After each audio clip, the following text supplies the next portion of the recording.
Winter is coming, and now's the time to get that all-wheel drive SUV. Take a look at this fully loaded 2002 Mercury Mountaineer with chrome rally wheels and a powerful 5.0-liter V8 engine, all for only $39.95, available at Route 66 Auto Mart in Romeoville.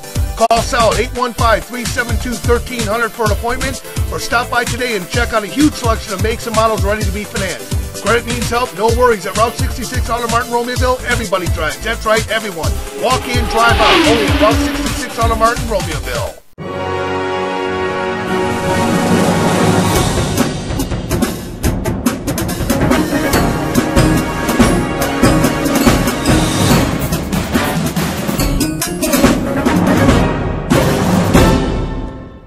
Hey, it's the Rooster, Bobby Leach, SouthWestSportsNets.com.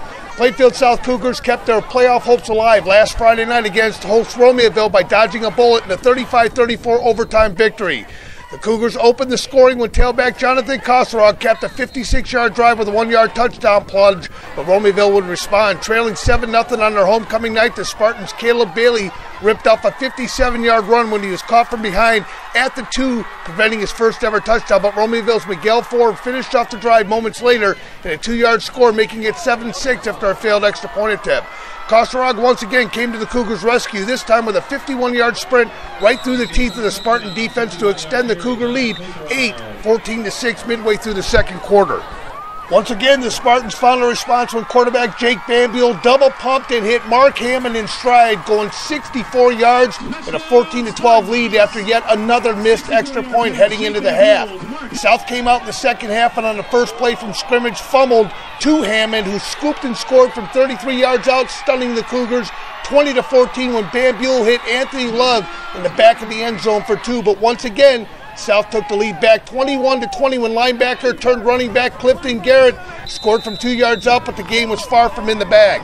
South's Joshua Harris scored from 12 yards away to put the Cougars up comfortably 28-20 early in the fourth quarter, but Romeoville just wouldn't go away. On their next possession, facing 4th and 1 from their own 49-yard line, Bailey broke through the A-gap for a 51-yard touchdown, followed by a Ford 7-yard run for 2, and all tied at 28, which went to overtime. In overtime, the Spartans got the ball first on their first play. Ford split the defense and scored from 10 yards out, but he was flagged for an unsportsmanlike conduct penalty, which pushed the Spartans back for an extra point try that was blocked. South Kosarog won up Romeoville, scoring for the third time in the game from 10 yards out, knotting it at 34 apiece. South would drill the extra point for the win, getting off a huge celebration for the Cougar faithful that was in attendance and dashing the Romeoville homecoming hopes.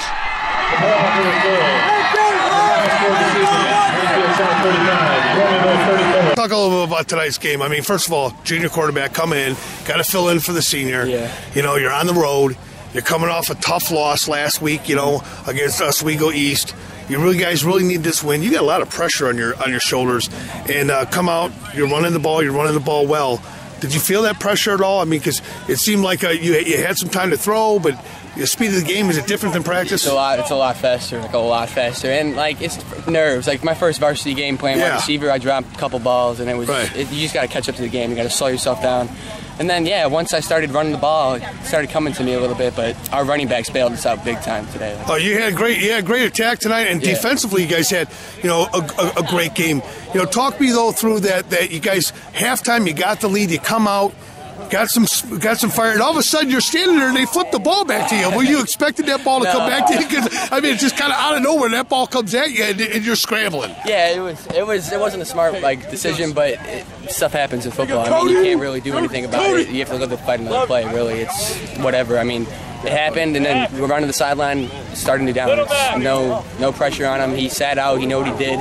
No pressure at all. How badly did you guys need this win tonight? We definitely need, because we're right back in the play. Like, to us, we're back in the playoff race. I mean, 3 games, we can go back, we can win out, go to the playoffs 6-3. Yeah, I mean, you got Bolingbrook on your schedule, even though you lost to them. Yeah, no offense, but you played them tough in that first half. Exactly. But you get the playoff points. Yeah.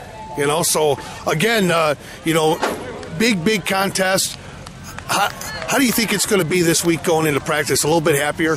Yeah. I mean, do you think you're going to feel that confidence? Since it's homecoming, we got to focus a lot. I mean, a lot of distractions, a lot of rules. I mean, you can get suspended really easily during homecoming, Yeah. so everybody's got to buckle down and be smart about what they do during the week and all that. We just have to come out smart. I mean, we took this week of practice great. Like all of our prep team players and everything, they came out, they did what they had to do, and that's what set us up for this win, I think. All right, man. I don't know what to call you guys. I don't, like smack, crackle, and pop, or I don't know what it is, but man, the two of you guys, I've been playing football and reporting on football a long time, and I don't want to run into either one of you guys on a football field. I mean, you guys were all over the place tonight defensively, and Clifton, man, you got in the end zone today. I mean, you got your groove on a little bit with a touchdown. Yeah, it was my first touchdown ever, so I was yeah, I mean, moving from linebacker to tailback. Now that's a real story we got to put on the Sports Nest. But just talk about this team's mentality right now. Defensively, you guys have played well all season. Played some great offenses. You played well all season,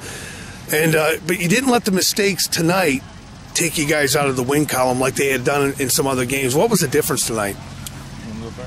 Yeah, well, tonight we just had to execute. We knew in practice all week we've been talking about execution, doing deep prep, old prep. We still going in during old prep. So our whole mindset this week was execution. We had to come out with this win. It's a must-need win for us to make it to the playoffs. We think of every game from here on out a playoff game. Defensively, though, you were killing kids out there. I mean, they really couldn't get anything going up the middle. I mean, you guys pride yourselves on that up, they did get the one big play, but you were sending the house in that case, and filling the gaps. You found an open gap, but for the most part, Romeville wasn't able to move the ball up inside. They had to throw the ball. 11 has to the football, as the coach always says. We have to bring the heat. We know that quarterback was going to run outside the pocket, so we had to stop that, and we had to get our corners on the receives. I know they got penalties, but still the effort of it. We knew we had to get this win. Last week, came down to the last play of the game. And it came up on the short end. This week came up to the last play of the game, came up on the winning end. I don't think I have to ask you which one is funner, but which one's more motivating? I mean, that loss last week, I know, probably stuck in your craw, probably ticked off a lot of your players like, hey, we're a better football team than this. Tonight, big win, euphoria, but how do you get focused for your homecoming game? I think this whole week of practice, we just got to come out. We can't focus on none of the homecoming activities, none of the decorating the halls, none of that stuff. We got to focus on straight football. We do the schoolwork during school. Once we're off the practice field, we're doing football. So we got to focus on that. We know we got a big game against Manuka at homecoming, so it's going to be a great game. Talk about that, big play.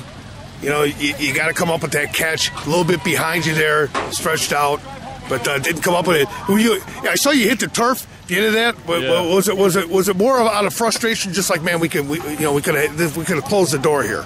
Yeah, it was all frustration. Really, I was just angry. I didn't want to lose. Were you the secondary receiver in that when they were trying to hit the tight end? Because it looked like he was looking for the tight end down the seam. Yeah, I was tight end right there. Yeah, so just threw it a little low, but I should have caught it.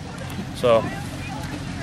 Can't blame anybody. It's all team. Well, at the end of the day, the scoreboard doesn't matter. You still W's a W is a W.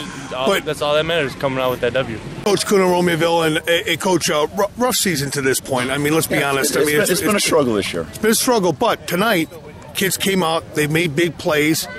I got to say, Jake looked pretty good tonight. He was putting the ball. You had a couple of touchdowns that dropped on him. He made a couple of real nice throws too. We had balls dropped, and that's been our Achilles heel all year, is people not making plays when they had to.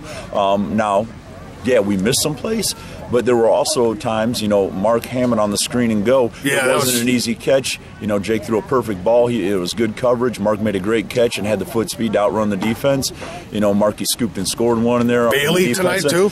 Caleb on a 4th and 1, and we had to have one there, and he got more than one. He got 55. He got a touchdown and to give us the tie. So we did have people step up and make plays too. So, but unfortunately, we had some key players, put us in some bad situations.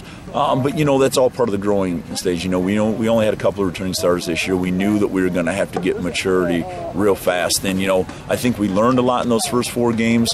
But also, when you don't have enough success, they hadn't been in a tight ball game like this. I was very happy with the way they responded in a tight game. And, we were able to come back twice from being down. Unfortunately, we couldn't hold the lead. But then again, we came back and tied it up. So, there's goods and bads to everything, but I think there's a whole lot more positives that we can look back on tomorrow morning than we did in the previous week. So, you feel good about that. You're still a little bit disappointed because you felt you let a game get away that you could have won. Well, hey, I mean, let's be honest. I mean, the 4 teams that you played this year are pretty damn good. Pretty good football game. You know, these are good football teams. You got 2 ranked opponents. Right, you got 2 ranked opponents. And should be ranked. And Oswego should be ranked. I mean, they beat somebody up again tonight, so they're at 4-1. So I mean, collectively, I mean, playing South, both teams have had relatively tough schedules to speak of, and you guys were neck and neck. And I mean, that game, I think towards the end there. What was that first call? It was an unsportsmanlike, but it was due to a celebration in the end zone because it wasn't spiked the ball. Yeah, so they, but do you agree with that? I mean, that at a high school level, I mean, it's a rule. It's a rule, and you got to abide by it, and we got to be smarter than that. But there's a case of not getting in the end zone all year, not knowing what to do when you got in there. Right, yeah, right.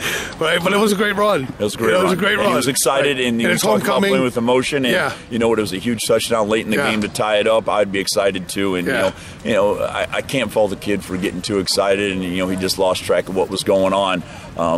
Maybe if he had scored a couple more touchdowns early in the year, it wouldn't have happened. But you know what? I'm happy you got it. You talked about this is a team that we haven't had the lead a lot. We haven't been in this situation a lot, but. As a coach, you got to be kind of proud of the fact that you got a minute something left in the game. You come back, you tie it up, and you do what you got to do. I mean, you got to feel like gave up. You got to feel that's what you come out to coach for. Yeah, those games like that, you come out to coach for. I told the kids, I said, even though we lost, I said, this is what high school football is all about. These are the kind of games you love being in because it's a blast. Unfortunately, it sucks. It's we lost it, and it hurts a little bit right now.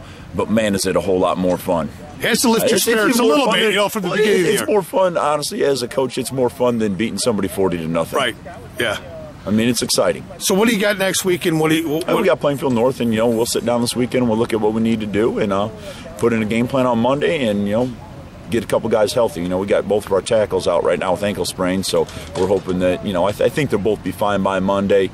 So we'll get them back healthy, and we'll be ready to go on Friday night. Talk about that game. Talk about what an exciting finish. I mean, what an exciting game for you guys. That was a battle, and you had to come up big when you needed to come up. These kids were tested tonight, and they passed that test. We've really had a lot of close games all season. I mean, for the most part, other than Bolingbrook, and we've come up short. And we were able to get over Joliet West, but we came up short last week, and we had some opportunities against Plainfield North, which is a very good football team. First of all, I want to give credit to Coach Kuna and his squad. I mean, they were prepared. They played their hearts out. And they just did a fantastic job. I'm real proud of the way our kids just hung together. We had some, we had some difficulties. We put ourselves in some difficult spots. Romeoville had a lot to do with that as well. But I'm just real thrilled that our guys hung in there, and we kind of, got over a little mountain that we needed to climb, and hopefully that'll give us some momentum coming into the next weeks. Hey, these are always momentum builders, for your team, especially at this point in the season, and getting that first conference win under your belt, and just saying, hey, everything still works. All the tires are there, the gas is there. If we do it right, everything still works. Yeah. And tonight you didn't beat yourself. You almost did it at points, but you didn't beat yourself. Right, and that's a good point. You're right. Things do work, and we do have the players that are necessary, and we have what we need to be successful. It just has to get done. And it's always a challenge. I mean, we knew that coming into the season. And games become plays, and you could pick out a play here, a play there. You could pick it out from the first half. And those are things that change the momentum of a game and change the outcome of a game. But I'm just real happy that our guys hung in there. And for you guys watching this thing, that'd be a heck of a game to watch because there wasn't a dull moment. Okay, Monday morning quarterback, I got to ask this question. Were you thinking about going for 2 in that situation on your last attempt, your extra point attempt? Had you gone for 2, you're up. You put the pressure on them. They got to score not once but twice. You're up 27-20, and you opted to go for just the 1. You got it. Yeah. But it still was an 8-point game. But had you got 2, did they cross you like, hey, maybe I might do this? No, we talked about it. But we thought, you know what? The worst situation is they get to 2. And then they have to tie. They have to get 2, and we felt like that's a 50-50 at best. And and then the other thing was we said real quick we said, what if we miss and they get to 2 and we're down right. So we did absolutely. We did think about it, but in hindsight everything looks great when you win. You know, it doesn't look so good when you don't. So that's just how it goes sometimes. Coach Clifton, Garrett, big night tonight for you tonight, but everybody defensively really stepped up. Oh, yeah. I mean, it really did shut down Romeoville's running attack and forced some big plays. Romeoville came up with some big plays tonight, but for the most part, you held them in check. Yeah, and I thought defensively we did some really good things. The thing I thought Clifton did is he brought a lot of energy early. He really set the tone. I mean, he set the tone. He scored tonight, too. Yeah, we got on the ball a little bit. And we're just getting used to doing that. It's been a season-long process, but there's been some issues in terms of his sometimes he's been the health problem. He's been battling some things, and he hasn't been able to get in there enough to really get the timing and be comfortable with it. But did a nice job tonight, and hopefully that'll be something that we can rely on in the future. It's been a production of SouthWestSportsNest.com, home of the playmakers and game changers. Remember, do your best. Get on the nest.